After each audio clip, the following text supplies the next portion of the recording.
There's two types that I see. One type is about 3 feet tall, very dark, very ugly, not humanoid at all. The others are very, very tall, very lizard-looking, not pleasant. The creatures that I have seen mostly have been the grays. And when I say tall, I'm not talking 6 feet, I'm talking very tall, like 10 feet tall. Usually about 3 to 4 foot tall. Real big, almond-shaped, black eyes.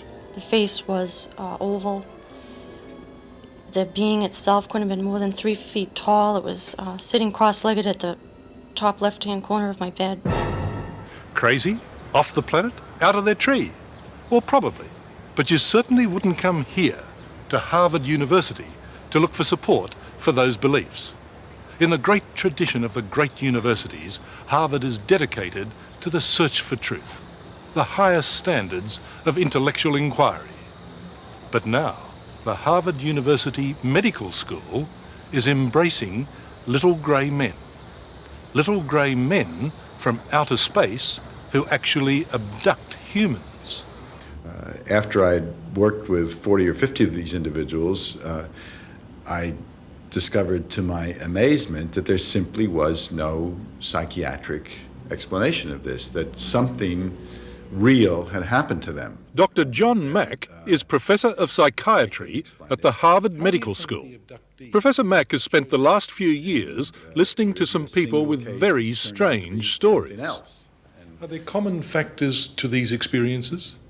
Absolutely. The typical story, this would be a condensation of an abduction incident, say. Person is driving along in their car.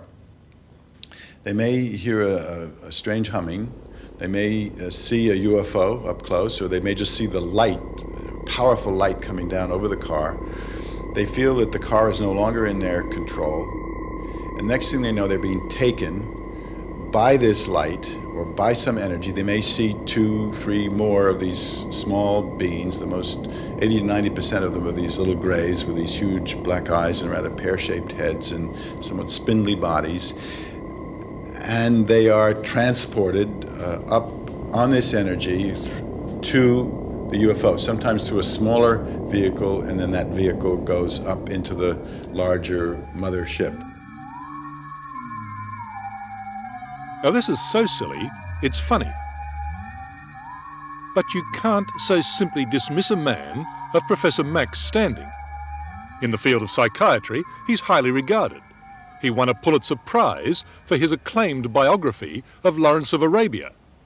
And his current study of alien abduction is published by Macmillan's, a respected company, and it's a bestseller.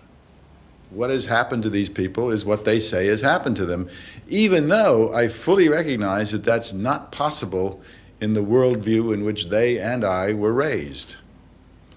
Well, then how is it possible? Well, that's the question, isn't it? Either we try to shrink the phenomenon into something where it, as far as I can tell, won't fit, or we're going to have to stretch our notions of the possible. Well, we shouldn't be so open-minded that we're flabby, you know. There's a certain limit to open-mindedness, and this is it. Dr. Paul McHugh is also a professor of psychiatry at the very prestigious Johns Hopkins Medical School in Baltimore. He says Dr. Mack's theories are utter nonsense. Well, Doctor, is the profession embarrassed when one of your colleagues puts forward theories like this? Oh, yes, we're very embarrassed, and embarrassed for the profession and a little worried about John himself. You know. What, he's gone off the rails a bit? Well, John is a man of great gift and great intelligence, but he's also a man who tends to take on enthusiasms, and in this time he's gone too far. We're worried about him. We hope he'll pull himself together and come back. I mean, do you think that Dr. Mack is off the rails? Off the rails? What does that mean? Well, he's a little deranged. Dr. Melkar Notman is the chairman of John Mack's faculty at Harvard. That means she's his boss. But she doesn't think that believing in little grey men is grounds for dismissal. You know, we've all had those experiences in which you decide something is utter nonsense, and then you really learn that maybe half of it is utter nonsense, and the other half you really should have paid attention to. And I think we've all had that happen, so that I think we don't want to leap in and say you've got to leave the faculty because what you're doing is, bizarre or nonsense. Doctor, do you believe that there are little grey men out there? I personally don't believe any of it. Blue men? Any kind of little grey 6 men. foot, 3 foot, 9 foot? Well, my experiences started when I was very young. I can remember as far back as 6 years old, being in my room, being, just going to bed, and then aware that there were 6 light shafts coming down through the ceiling and would stand around my bed and start turning into a human-like looking form. They do seem to be able to walk through walls and materialize.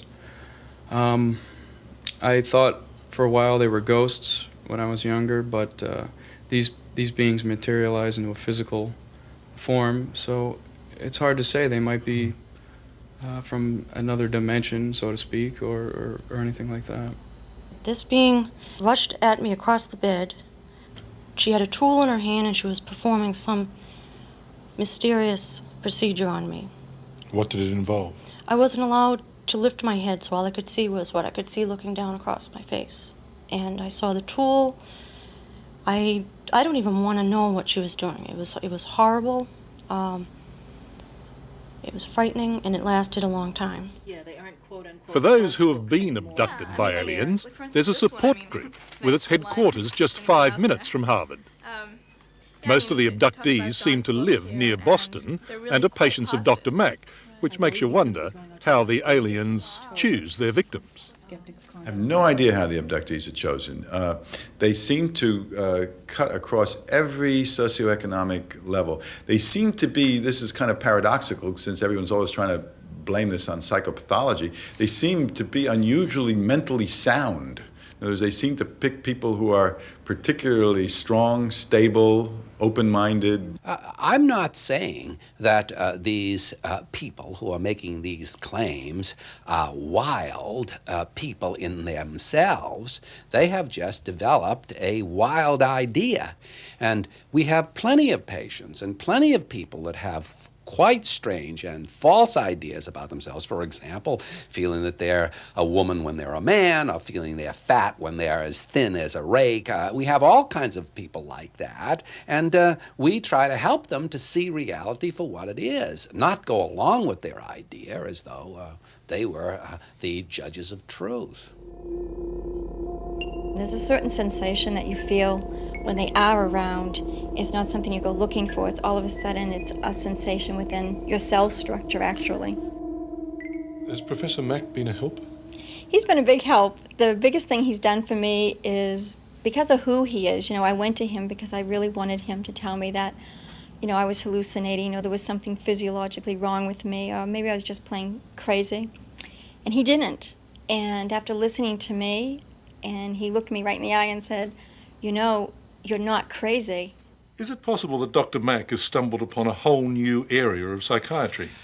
No, in fact, all he has discovered is a phenomenon that's been known to psychiatry for decades. In fact, here in this According to Dr. McHugh, the type of stories told by John Mack's patients were first classified as false memories in a psychiatric textbook published in 1912. Is there any danger in what he's doing? Oh, I think there is, yes, and I quite clearly believe that these patients that he is claiming have been abducted, do have psychological problems, and those problems are being masked by this idea that the explanation is this crazy one. Did you ever think you were going crazy? No. Nope. The only thing that I thought might be possible is that there was something that was causing a very consistent experience. What that something was, I didn't know, but I never thought that I was crazy.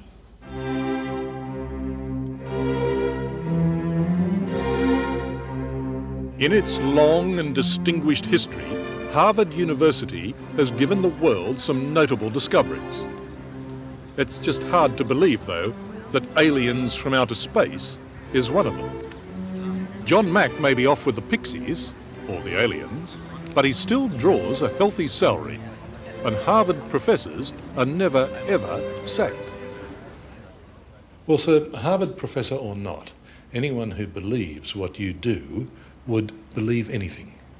Yeah, I mean, it's really not a matter of believing, Richard. I mean, I think to me this was utterly not possible when I first heard about it, and I didn't write about it, I didn't speak publicly about it for 2 years. This grew out of the experiences of case after case after case. So it was not like believing anything.